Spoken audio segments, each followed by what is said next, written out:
प्रेतबाधित school, the haunted school. रात का समय था। चांदनी रात में पुराने स्कूल की इमारत खामोशी से खड़ी थी। इस स्कूल का नाम था संतानंद विद्यालय। यह स्कूल गांव के बाहर एक सुनसान जगह पर स्थित था। इस स्कूल के बारे में गांव में कई कहानियां प्रचलित थीं।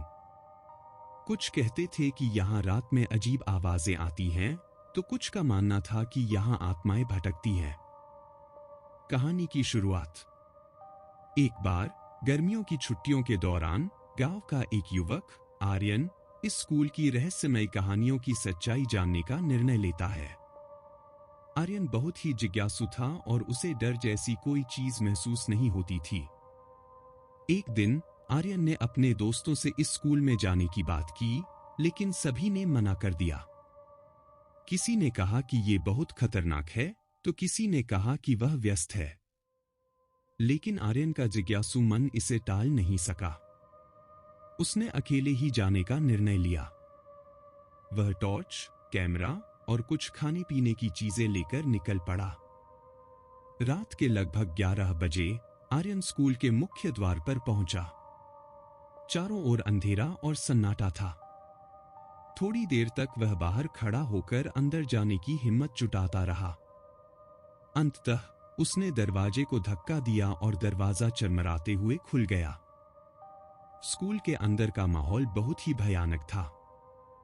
चारों ओर धूल और मकड़ियों के जाले थे। दीवारों पर पुराने पोस्टर और टूटी-फूटी कुर्सियां पड़ी थीं। चलते चलते उसे अजीब सी आवाजें सुनाई देने लगीं, जैसे किसी ने धीरे से कुछ फुसफुसाया हो। आर्यन धीरे धीरे चलते हुए प्रिंसिपल के कमरे की ओर बढ़ा।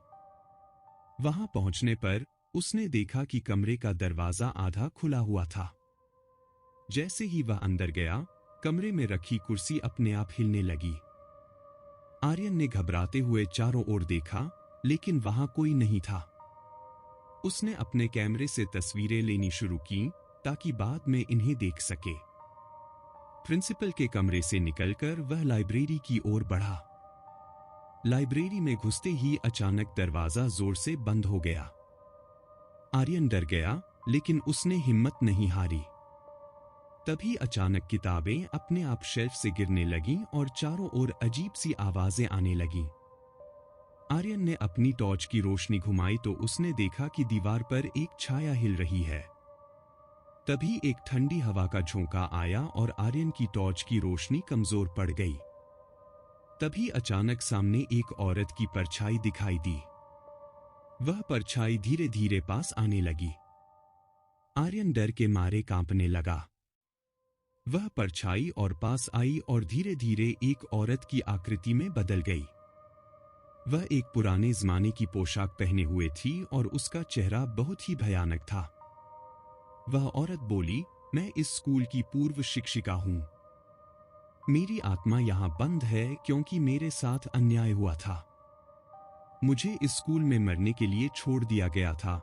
उसने आर्यन से मदद मांगी और कहा, मेरी मौत का कारण जानने के लिए तुम्हें सच का सामना करना होगा। डर के बावजूद आर्यन ने हिम्मत दिखाते हुए उस आत्मा की मदद करने का निर्णय लिया। उसने स्कूल की पुरानी फाइलों और रिकॉर्ड्स को खंगाला और पाया कि उस शिक्षिका की मौत एक हादसा नहीं बल्कि एक साजिश थी। उसे जानबूझकर मारा गया था ताकि एक भ्रष्ट प्रिंसिपल अपनी गलतियों को छुपा सके। जैसे ही आर्यन ने सारी जानकारी इकट्ठा की और आत्मा के पास वापस आया, आत्मा का चेहरा बदल गया। उसने भयानक हंसी के साथ कहा, तुमने सच का पता लगा लिया है, लेकिन अब तुम इस स्कूल से बाहर नहीं जा पाओगे। मेरी मौत का राज जानने वाला हर व्यक्ति मर चुका है और अब तुम्हारी बारी है। आत्मा ने आर्यन पर हमला करना शुरू कर दिया। आर्यन ने भागने की कोशिश की, लेकिन स्कूल के दरवाजे अपने आप बंद हो गए। हर दरवाजा, हर खिड़की, सब बंद हो गए। आर्यन ने मदद के लिए चिल्लाया, लेकिन कोई सुनने वाला नहीं था।